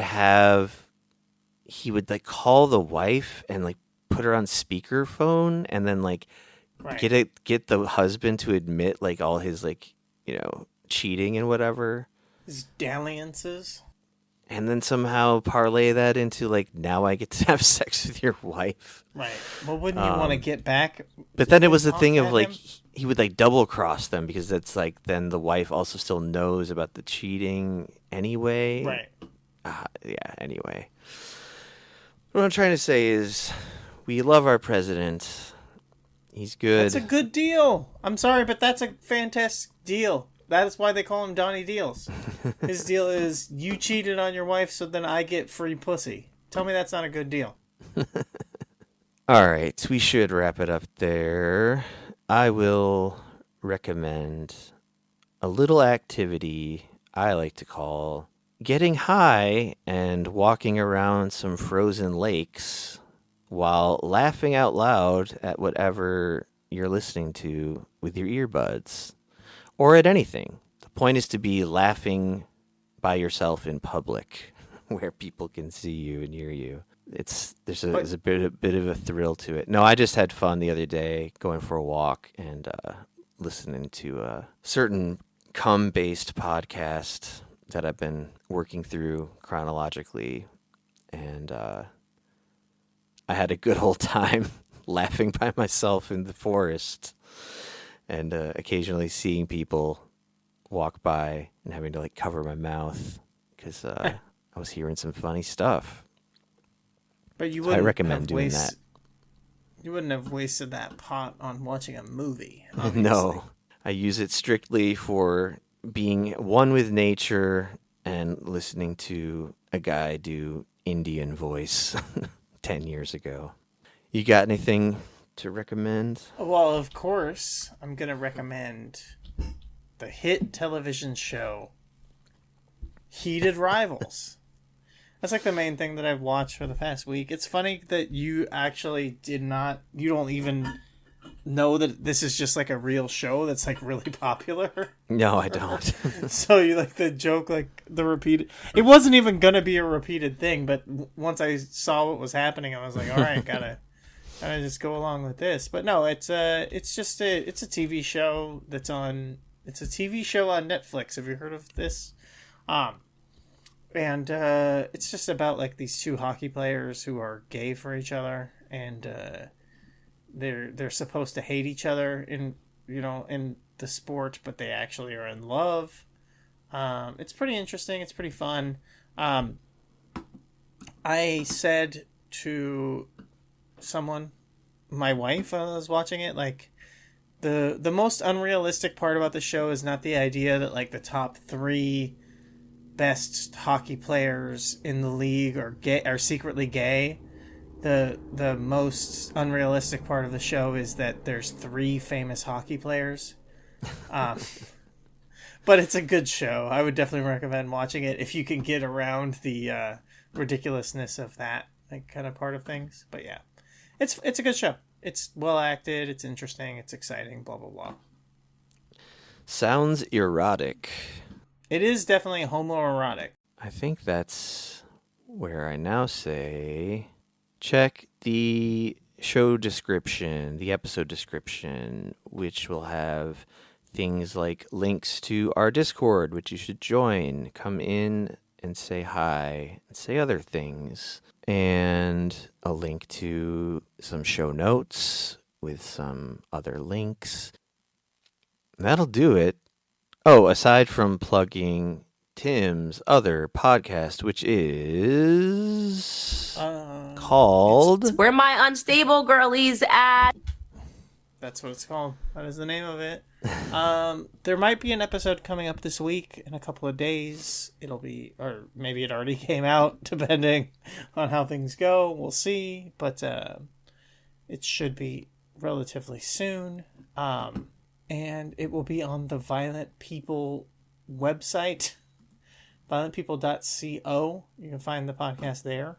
Yeah, that's it, really. All right. Yes, you can check that out also in the episode description, links to the podcast and the podcast's website. And as one Richard T. Jokington always says... The thing that they asked was... Why so serious? Syrian. Good night. Good luck. Good morning, Vietnam. I hurt myself today to see if I still feel. I focus on the pain, the only thing that's real. The needle tears the hole, the old familiar sting. Try to kill it all away, but I remember everything. What have I become? My sweetest friend. Everyone I know goes away in the end. And you could have it all, my empire of dirt. I will let you down, I will make you hurt. I wear this crown of thorns upon my liar's chair, full of broken thoughts I cannot repair. Beneath the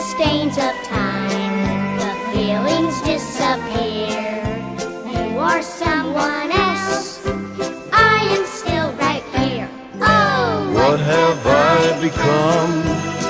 My sweetest friend. Everyone I know goes away in the end, and you could have it all. My empire of dirt, I will let you down. I will make you hurt. I will let you down. I will make you hurt. The first voice recording was made in 1860. It was a 10-second fragment of the French folk song Au clair de la lune recorded by inventor Edward Leon Scott de Martinville. But who will make the final voice recording and when? What will it be? Who will hear it?